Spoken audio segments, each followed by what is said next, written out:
Welcome to the Retreat Leaders Podcast, your sanctuary with retreat experts, where we spill the tea on retreat success. Here we dive into crafting transformational guest experiences, talk about how to avoid pitfalls, and unlock marketing secrets. Whether you're a seasoned guru or a budding enthusiast, we've got the inside scoop for you. Join us as we learn how to flourish in this magical world of retreats. Hey guys, welcome back to the Retreat Leaders Podcast. It's Shannon, and today I have a guest that I think is so needed for our industry. Whether you are currently hosting retreats or you are a coach or a yoga instructor or someone in a business that works with people or works with the public, you definitely need what Lesley has to share today. So welcome to the show, Lesley. Thank you so much, Shannon. It's my pleasure to be here. I'm so excited. First, can you just tell everyone who you are and what you do and maybe what got you to where you're at today? Absolutely. So I am a coach, mentor, guide. I work a lot with entrepreneurs and professionals, particularly service-based professionals, and I help them to create more fulfilling and authentic lives for themselves. I have a background in holistic psychotherapy, specifically as a trauma therapist. So a lot of my work involves helping people really move past and overcome some adversity challenges that they have had earlier in their lives that are, following them and really preventing them from kind of showing up and living as the person that they want to be today. Oh my goodness, I love this. I love this so much because I think if you're living a human experience, you've experienced some form of trauma, obstacles, and pain of some sort. That I do 100% agree with you that those things, they store themselves into our body consciously and subconsciously into our cells. And if we don't work with someone like you, they will show up in ways that we don't even notice. Yeah. Or know, or at least recognize.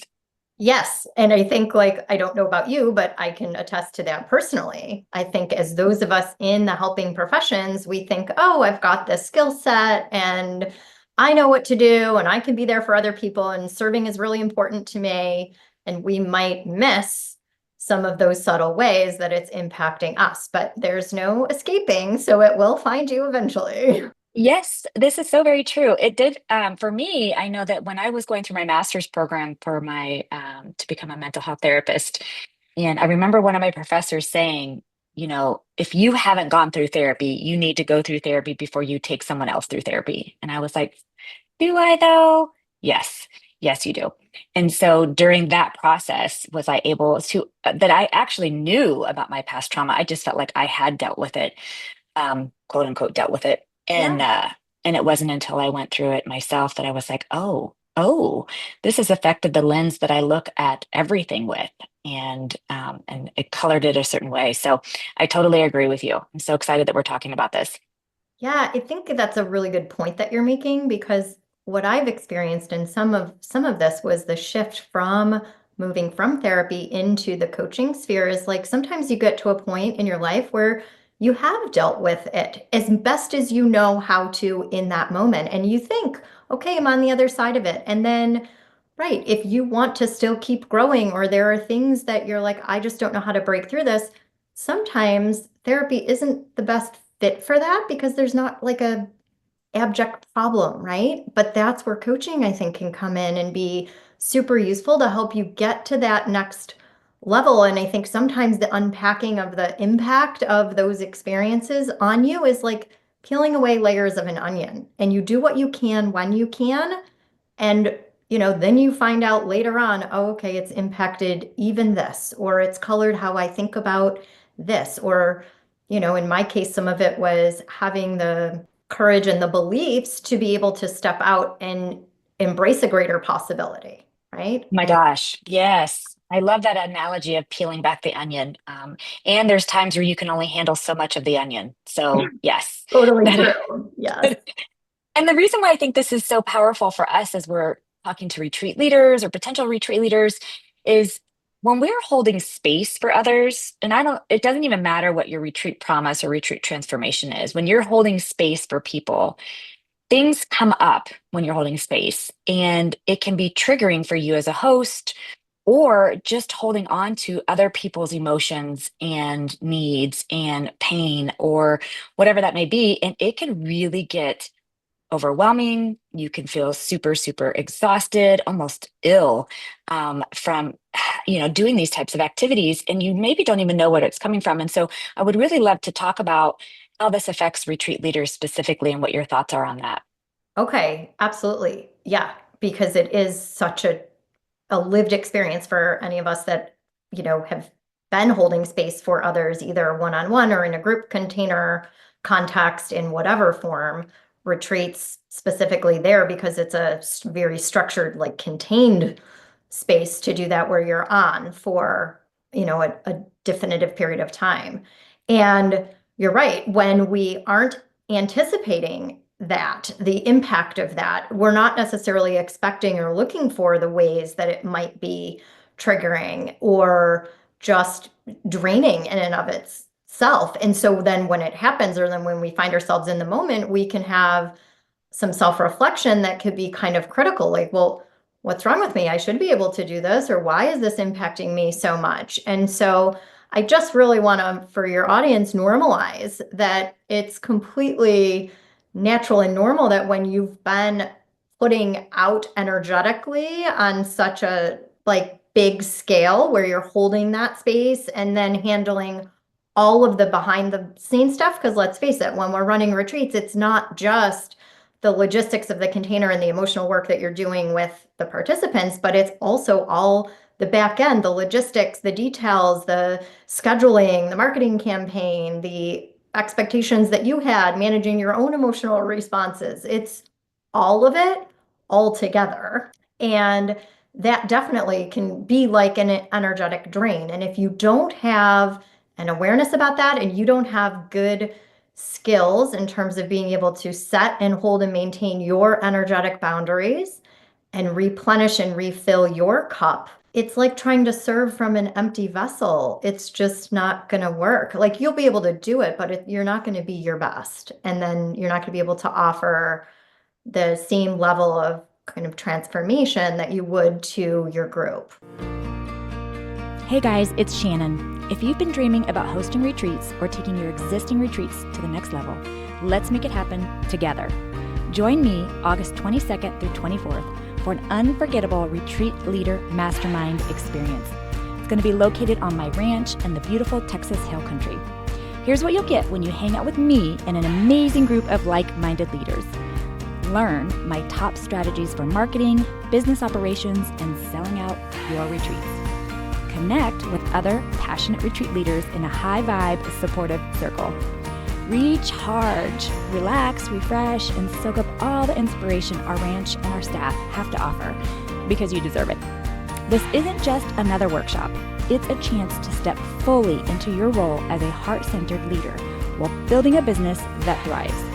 I'll be right there with you, sharing everything I've learned from the years of hosting retreats and running my own venue.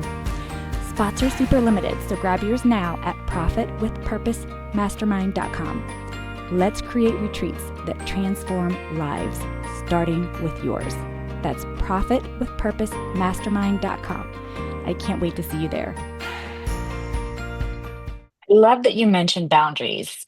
I feel like there's quite a few things that came up that were really yummy for me, but one of the big things is boundaries for retreat leaders because as much as we are the host and we are holding space and we are leading, at the same time, we do have to protect our energy. Yeah. And if we don't, like one of my biggest things that I tell people when you're holding space or you're hosting retreat is make sure you have your own space, private space to retreat to yourself in between what you're doing, because you can't keep your face on the whole time. It's Yeah. the most blunt way I can put it. Yeah. And especially if you just held space, like a workshop, a very special workshop, and maybe something was triggering in there, maybe something tickled a piece of you that felt really uncomfortable or whatever, you need a space to go back to that you can, like you said, Lesley, regroup.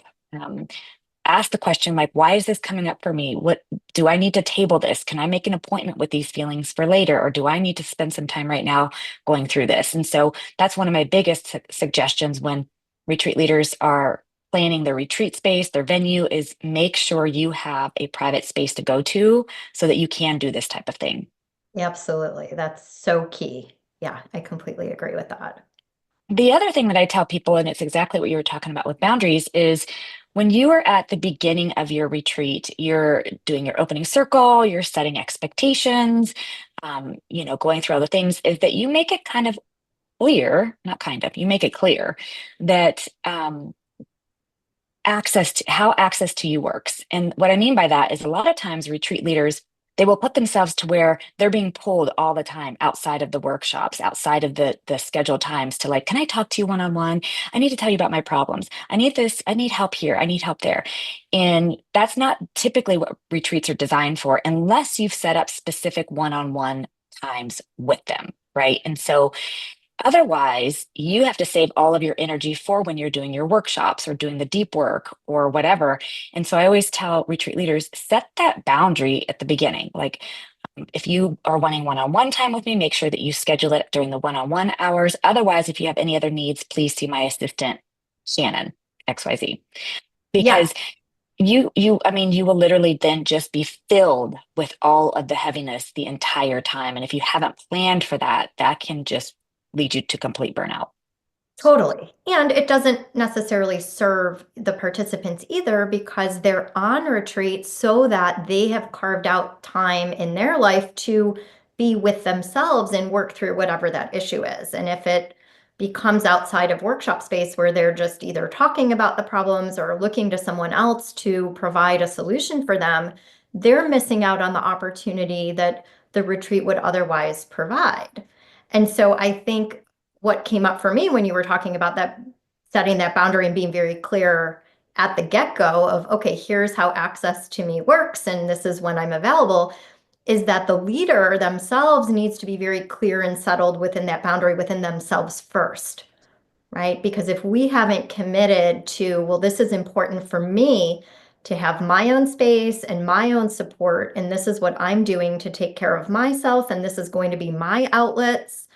If we're not settled with that first, then it's, there's the potential for when someone does ask, because sometimes people really, I mean, I'm not saying if there's like a crisis, don't show up for your participant, but if we're not clear with that and our boundaries are a little wobbly, like we can easily be pulled in. I mean, most of us go into this work because we have a desire to help serve and like help other people create change or move through something that's difficult. And so like that's it's going to pull on our heartstrings, and we need to be very clear with ourselves first so that I think if we have that clarity initially, we can then convey that and communicate that in a way that there's authority behind that and it sticks and other participants hear that and respect that.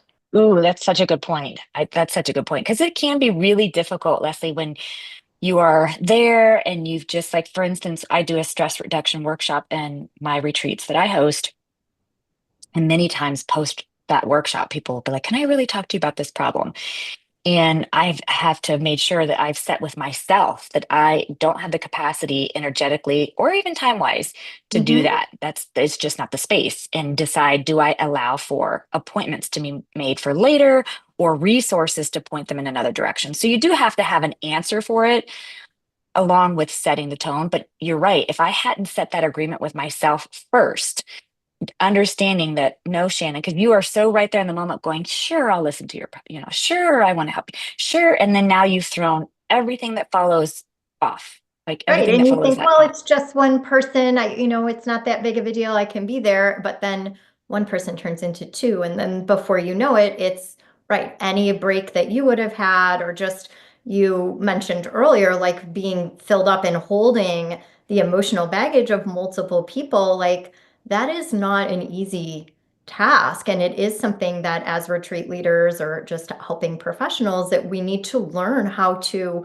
set that aside and distinguish our stuff from their stuff. And right, when is it appropriate and when is it not? And if you don't, you can end up in burnout, whatever that looks like for you, physically, mentally, emotionally, spiritually, Yeah, all of the above. all of the above. Yeah. And so I want to talk about what you do if you are feeling burnout. Do you have some tips for retreat leaders or potential retreat leaders who are looking to add retreats and they're already kind of feeling the tingle of burnout and kind of what that looks like and any kind of tip that you want to share with them? Sure. So I have a few things that I can suggest. I think we've already highlighted the importance of the boundaries. So kind of starting there, just taking an honest look with yourself of just, okay, where am I at? Am I where I need to be? And if not, then just giving yourself a moment to sit quietly and just inquire inside of like, okay, what needs to shift? Where do I need to have that boundary be so that I can take care of myself and be there for them. So I would say that's number one. Once you've done that, and particularly if you are in the midst of the retreat or you're coming up on it, I think having a grounding practice is so wonderfully useful. And it doesn't even need to be anything complicated. It might just be starting off your day or in between things to reconnect and ground, barefoot on the earth if that's appropriate, or just I'm someone who goes outside when I need a reset because that's really how I recharge. I know that may not be true for everyone, but some form of a grounding practice where you're either connecting with the earth, nature, the environment, or that you have some kind of like meditation practice or way to drop inside to just ground yourself in the moment, what's true right now, what's needed right now, so that you can let all of the emotional stuff, the weighty stuff, the plans, the logistics, all of that set aside for a moment to just come back to yourself, your purpose, your why, what are you doing? I think when we can operate from that place, when we have that connection to our purpose and our passion, we are so much more grounded in our actions. They're so much more on point, right? Our motivation is very clear as opposed to I'm running around doing all the things and like very unbalanced. So I would say grounding practice also really important. And a third thing is having some form of support, right? To help, whether that's, having a co-leader or just like a good friend or a partner or somebody that knows that you're on the retreat doing this big thing that you can check in with if you need. That might work for some people. Other people are more, they might want to journal or have like a prayer contemplative kind of practice and get support that way. So whatever that looks like for you, I do think it's important to just have, a pressure release valve for yourself. Hey, it's Shannon here. I'm just popping in really quickly to ask a big favor. Would you pause the show and go review it for us? Please. Reviews really help us to be able to get more guests and more experts on the show to help you transform your retreats. So if you wouldn't mind pausing and leaving us a review, that would mean everything. And if you're not already subscribed, do that too.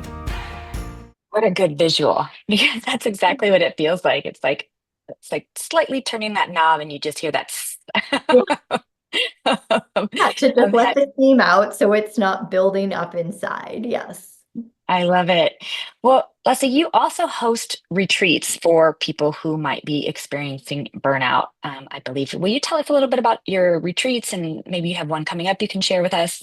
Absolutely. So, yes, because this is kind of the population that I work with, I will be honest, I was a little bit reluctant to step into the retreat space, but I had such a transformational experience myself that it became clear to me that, okay, like other people really need to have the opportunity to experience how powerful this can be for yourself. Because when we change our environment, it creates an energetic shift just in and of itself, right? It's like we gain a new perspective, we see things differently, our routines and the things that kept us stuck those fall away when we're in a retreat space. And so I do think like there's so much power there. So yes, the one that I have coming up is this fall in Morocco in the Sahara Desert. Well, we're going to travel across the country, but we will spend 3 of the 7 days in the Sahara Desert. And it is called the Sahara Soul Awakening Retreat, specifically for service-based professionals and entrepreneurs that are feeling that like soul depletion, burnout level, just really needing a reset. There is something truly magical about that area of the planet, energetically and geographically, and just being able to be in those dunes. I mean, there are small communities there, but it is very vast, very open. There's a lot of like expanse of just sand dunes and wide open sky. And the beauty in that, I mean, besides just aesthetically, is that really all distractions are stripped away, right? There's little to no cell phone service. Like you can't just keep going the way that you maybe live your day-to-day life. It does really offer and encourage you a chance to be with yourself and to settle in and to appreciate like life at a different pace. Things in the desert, the communities that live there, the people that live there are very good at essentialism because there is no room for excess. And so the way that they live and how they interact and what their priorities are is very, very beautiful and very different from Western culture. And so, yeah, I am planning a combination of activities to explore like a cooking class and, get to spend some time with the local musicians and the people that live there. And then also some time to reflect and just be on your own or have like a group meditative space in an oasis area or, like in the desert where most people, I think, unless you live in that area, won't experience something like that in their life otherwise. It's just not accessible to us. Amazing. And for those of you listening, one of my biggest things that I tell retreat leaders is if you are not attending a retreat, at least one retreat a year, then you should really have no business hosting, because you Mm. have to attend. You have to also attend. That's like being a doctor prescribing a vitamin, but you don't take the vitamin yourself. That you think you tell everybody should take this vitamin, but you're not taking it. Like Yeah. you have to attend a retreat. And if this doesn't sound like it's like this retreat sounds like it's made for retreat leaders. And so I highly, highly recommend that you take a look at it.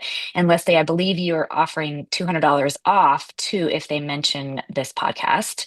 I am doing that. Yep. And I don't know when you're going to be airing it. I currently have a couple other discounts available, kind of for early adopters, but yeah, $200 off if they mention the episode, and we've got shared room discounts also if you've got a buddy that you want to come with, so that there's some good incentives there. And Awesome. Awesome. And the link and all that stuff will be in the show notes so that you can find her retreat and how to apply your discount. I think you're also offering something else. If I remember correctly, you are offering a possibility pie workbook. Could you tell me what that is and I can why somebody would want absolutely. Sure. So that is a PDF. It's a digital workbook that I put together to help people be able to really think about what is available to them in terms of possibilities in a different way. Because one of the things that I see happen so often is that we just get set and kind of like fixed in our mindset of how things are or how things are going to go or what the possible outcomes could be. And we make a lot of assumptions. And very often those things aren't necessarily based in our factual circumstances. And so I developed this tool to just really walk people through a very simple exercise for how to bring in and just consider what else could be going on here instead of what I've decided is the truth of the matter. And so it looks at not just the cognitive piece, but also emotionally, what shifts when we're able to expand into additional possibilities. It's a big part of the empowering work I do with my clients. And so I did want to offer that to any of your guests as well. That's available. I just on my website, just put in your email and then it gets sent to you. perfect. I'll also link that in the show notes as well. So, Leslie, is there any parting thoughts or last minute advice that you want to give retreat leaders that are listening? Well, I would just say on those days when, you're kind of in it and feeling a little bit burned out or drained or kind of, you have those very normal self-doubt thoughts that come up, like all of that stuff, the logistics of how is this going to work? Am I going to be able to pull it off? Is to just keep going and to tap back into like your why. Why are you doing this? Why were you called to create that particular experience that you were called to do. You uniquely have come up with something that no one else is doing. So there is some purpose for that, and to just really allow that to settle into your heart and lead from that place. That's Yes. Oh my goodness. Always starting with the why and keep returning to it, especially when you run into obstacles or challenges. So, Lesley, thank you so much for being a guest on the show. And like I said, everyone, I will have everything linked in the show notes. I highly recommend you go check out Lesley's retreat. Oh, thank you so much, Shannon. It's been my honor to be here. Thanks for listening to the Retreat Leaders Podcast. Learn more at www.theretreatranch.com. See you next time.